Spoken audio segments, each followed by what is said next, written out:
Okay, it's gone. Okay. Okay, guys.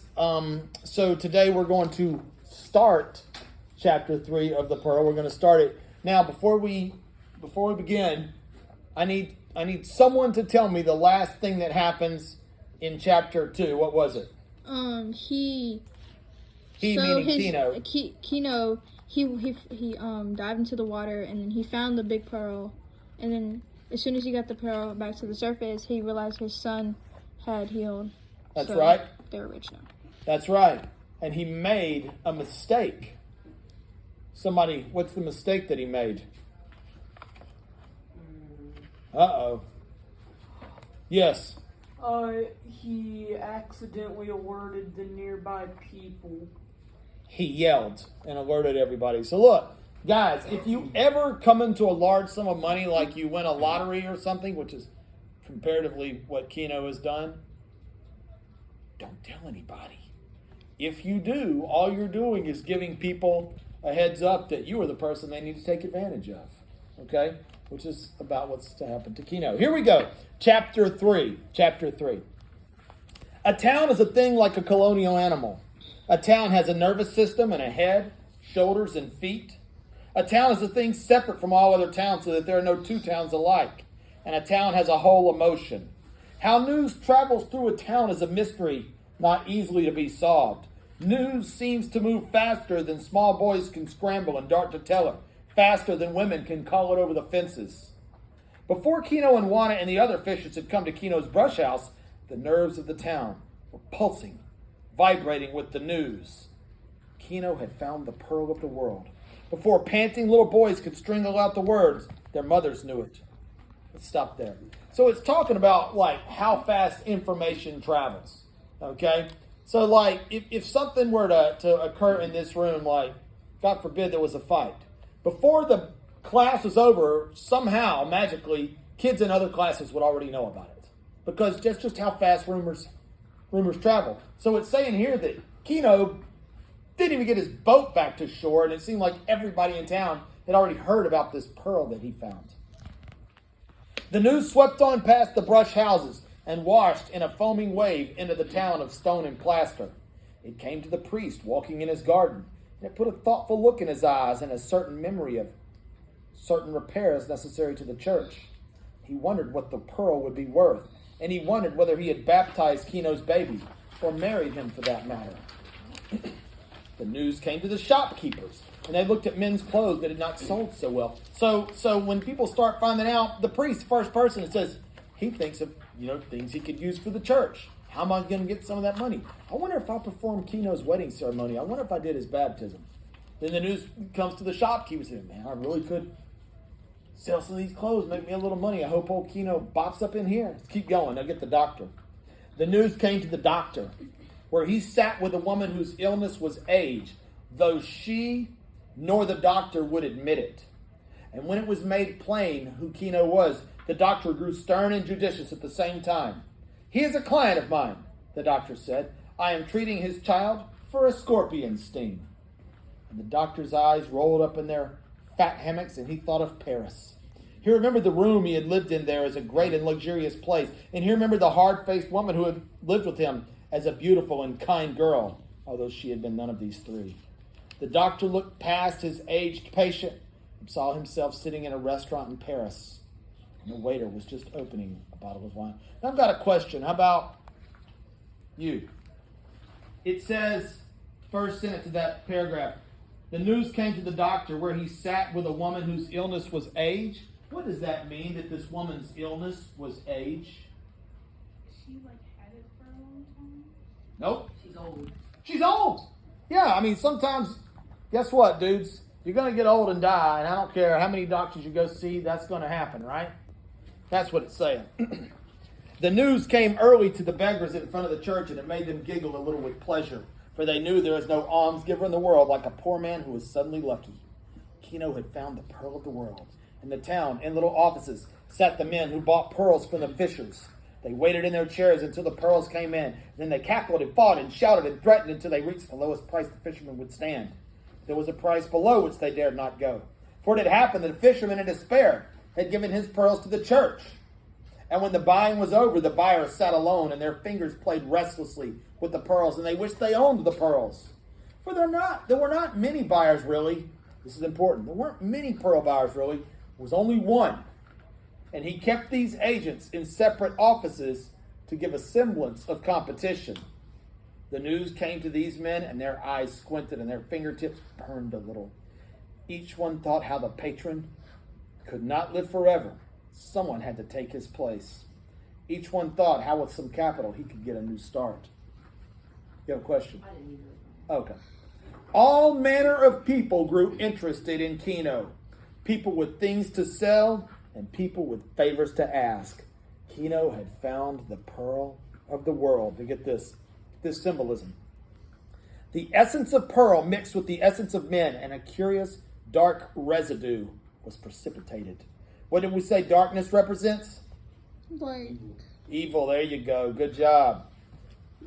Every man suddenly became related to Kino's pearl. And Kino's pearl went into the dreams, the speculations, the schemes, the plans, the futures, the wishes, the needs, the lusts, the hungers of everyone. And only one person stood in the way. That was Kino.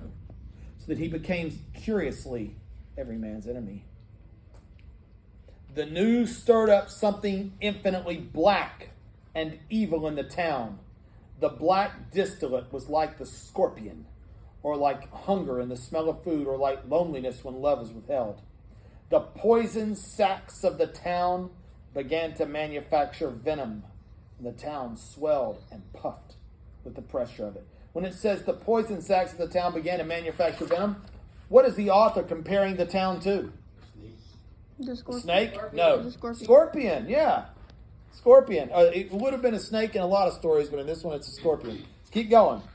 But Kino and Juana did not know these things. Because Kino and Juana are idiots, if you haven't figured that out. Especially Kino. Because they were happy and excited, they thought everyone shared their joy. Juan Tomas and Apollonia did, and they were the world too. In the afternoon, when the sun had gone over the mountains of the peninsula to sink in the outward sea, Kino squatted in his house with Juana beside him, and the brush house was crowded with neighbors. Kino held the great pearl in his hand. It was warm and alive in his hand. The music of the pearl had merged with the music of the family, so that one beautified the other. The neighbors looked at the pearl in Kino's hand, and they wondered how such luck could come to any man. And Juan Tomas, who squatted on Kino's right hand because he was his brother, asked, "What will you do now that you are a rich man?" So Kino's about to tell us what he's going to do with his money. Kino looked into his pearl. Juana cast her eyelashes down and arranged her shawl to cover his face so that her excitement could not be seen. And in the incandescence of the pearl, the pictures formed of the things Kino's mind had considered in the past and had given up as impossible. In the pearl, he saw Juana and Coyotito and himself standing, kneeling at the high altar, and they were being married now that they could pay. He spoke softly. "We will be married in the church." In the pearl, he saw how they were dressed. Juana in a shawl, stiff with newness, and a new skirt. And from under her long skirt, Kino could see she wore shoes. It was in the pearl, the picture glowing there. He himself was dressed in new white clothes, and he carried a new hat, not of straw, but of fine black felt. And he too wore shoes, not sandals, but shoes that laced. Coyotito, he was the one. He wore a blue sailor suit from the United States and a little yachting cap such as Kino had seen once when a pleasure boat put into the estuary. All of these things Kino saw in the lucent pearl, and he said, "We will have new clothes." And the music of the pearl rose like a chorus of trumpets in his ears. Then to the lovely gray surface of the pearl came the little things Kino wanted. A harpoon to take the place of one lost a year ago. A new harpoon of iron with a ring in the end of the shaft, and his mind could hardly make the leap. A rifle. But why not, since he was so rich? Kino saw Kino in the pearl. Kino holding a Winchester carbine. The wildest daydreaming and very pleasant. His lips moved hesitantly over this. "A rifle," he said.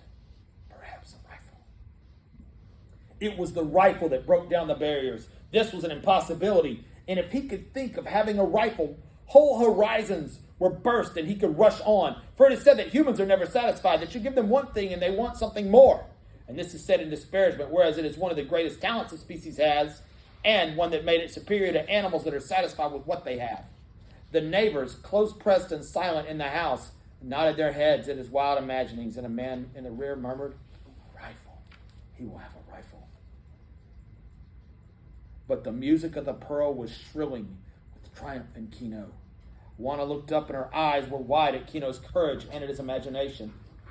An electric strength had come to him. Now the horizons were kicked out. In the pearl he saw Coyotito sitting at a little desk in a school, just as Kino had once seen it through an open door. And Coyotito was dressed in a jacket, and he had on a white collar and a broad silken tie. Moreover, Coyotito was writing on a big piece of paper. Kino looked at his neighbors fiercely. "My son will go to school," he said, and the neighbors were hushed. Juana caught her breath sharply.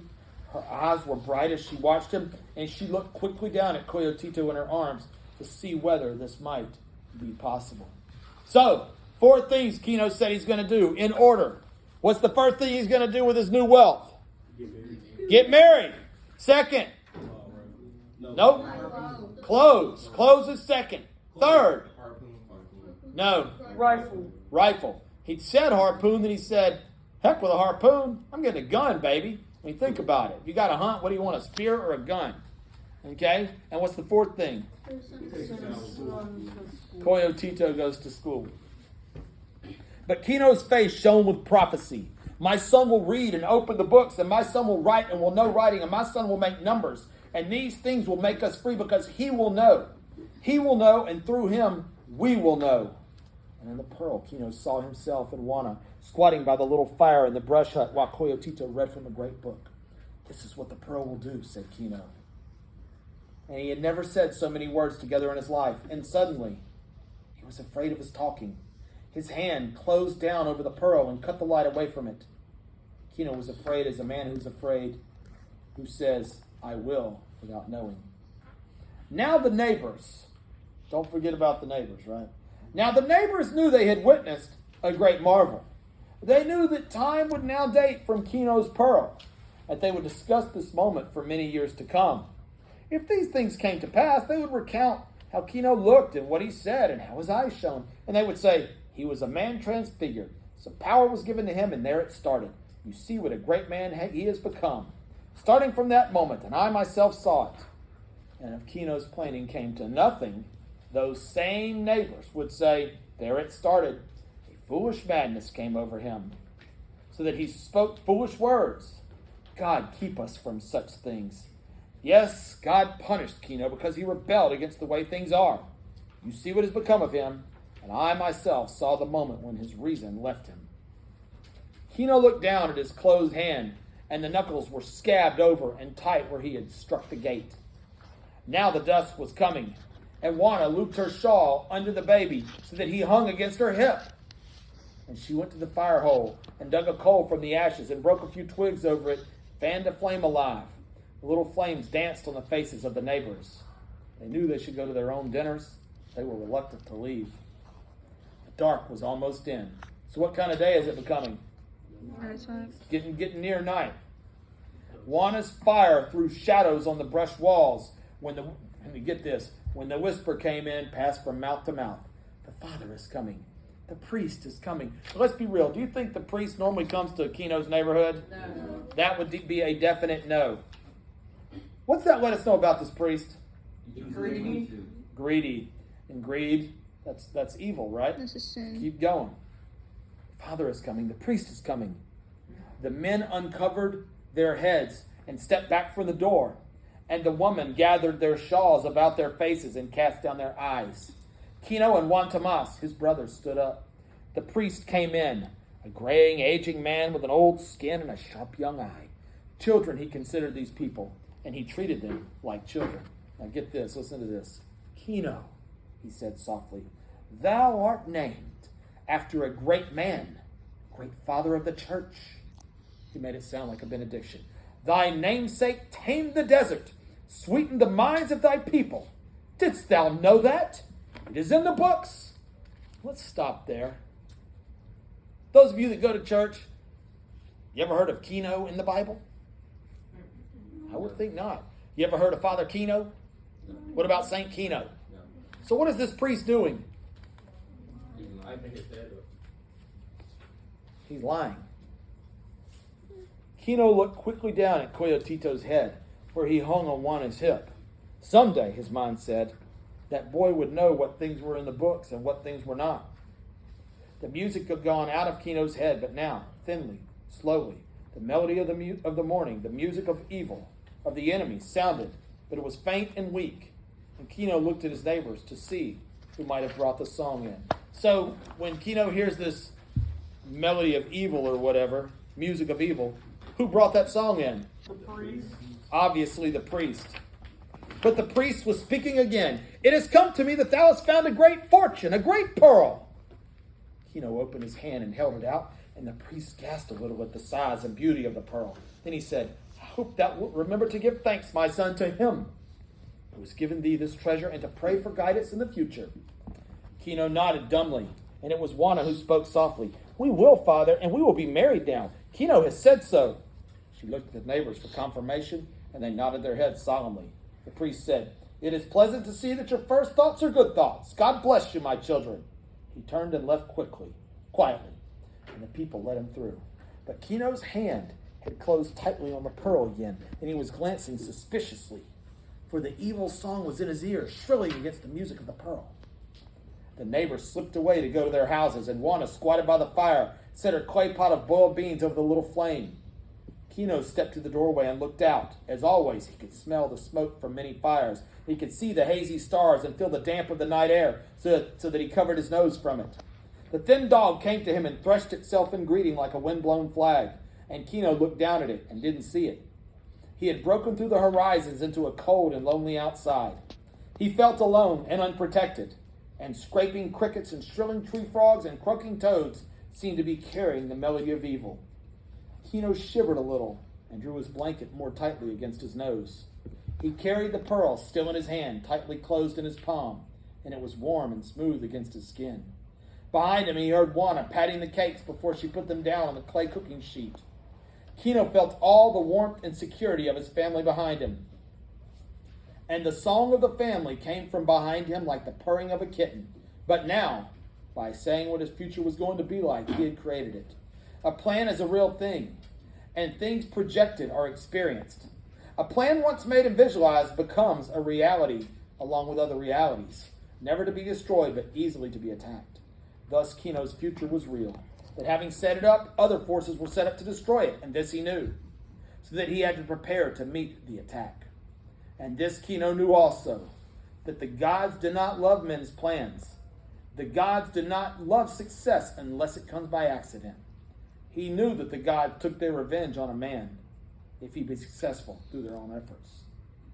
Consequently, Kino was afraid of plans, but having made one, he could never destroy it. And to meet the attack, Kino was already making a hard skin for himself against the world. His eyes and his mind probed for danger before it appeared. Now get this. Take a guess. Who's the next person about to show up? The doctor. There you go. Standing in the door, he saw two men approach, and one of them carried a lantern, which lighted the ground and the legs of the men. They turned in through the opening of Kino's brush fence and came to his door. And Kino saw that one was the doctor, and the other the servant who had opened the gate in the morning. The split knuckles on Kino's right hand burned when he saw who they were. The doctor said, I was not in when you came this morning, but now, at first chance, I have come to see the baby. Truth or lie? Lie. Kino stood in the door, filling it, and hatred raged and flamed in back of his eyes, and fear, too, for the hundreds of years of subjugation were cut deep in him. The baby is nearly well now, he said curtly. The doctor smiled, but his eyes and their little lint-flying hammocks did not smile. He said, Sometimes, my friend, the scorpion sting has a curious effect. There'll be apparent improvement, and then without warning, he pursed his lips and made a little explosion to show how quick it could be. He shifted his small black doctor's bag about so that the light of the lamp fell upon it, for he knew that Kino's race loved the tools of any craft and trust them. Sometimes, the doctor went on in a liquid tone, sometimes there will be a withered leg or blind eye or crumpled back. Oh, I know the sting of the scorpion, my friend. and I can cure it. What is the doctor trying to do to Keno right now? Trying to rip him off. Rip him off, but he's telling him horrible things that could happen to his kid. He's lying. We know he's doing that, but why is he lying? What's he trying to do to Keno? He's trying to get. He's trying to scare him. He's trying to scare him, guys. So that he'll pay for it. That's right. Keno felt the rage and hatred melting toward fear. He did not know it. Perhaps this doctor did, and he could not take the chance of pitting his certain ignorance against this man's possible knowledge. He was trapped, as his people were always trapped, and would be until, as he had said, they could be sure that the things in the books were really in the books. He could not take a chance, not with the life or with the straightness of Coyotito. He stood aside and let the doctor and his man enter the brush hut. Juana stood up from the fire and backed away as he entered, and she covered the baby's face with the fringe of her shawl. And when the doctor went to her and held out his hand, she clutched the baby tight, looked at Keno where he stood with his fire shadows keeping on his face. Keno nodded, and only then did she let the doctor take the baby. "Hold the light," the doctor said. And when the servant held the lantern high, the doctor looked for a moment at the wound on the baby's shoulder. He was thoughtful for a moment, and then he rolled back the baby's eyelid and looked at the eyeball. He nodded his head while Coyotito struggled against him. "It is as I thought," he said. "The poison has gone inward and will strike soon. Come look." He held the eyelid down. "See, it is blue." And Keno, looking anxiously, saw that indeed it was a little blue. And he didn't know whether or not it was always a little blue. But the trap was set. He could not take the chance. So look, the doctor goes up to Coyotito. He looks at his shoulder, and his shoulder looks all right. It says, then the doctor thought. Then he looked under his eyelid. He said, it's blue under there. Why did the doctor do that? Why did the doctor choose to look under Coyotito's eyelid to see? There's always a little bit of blue veins under our eyelids. You're on the right track. How often? Yes. Because we don't look there often. Nobody says, oh man, let me see on your eyelids. Oh, looking good today.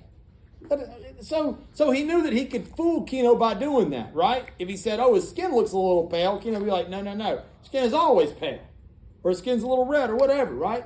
But with this, he knew that he doesn't always look there. The doctor's eyes watered in their little hammocks. I will give him something to try to turn the poison aside, he said. And he handed the baby to Keno. And that's where we're stopping for today. Hit the stop button, please.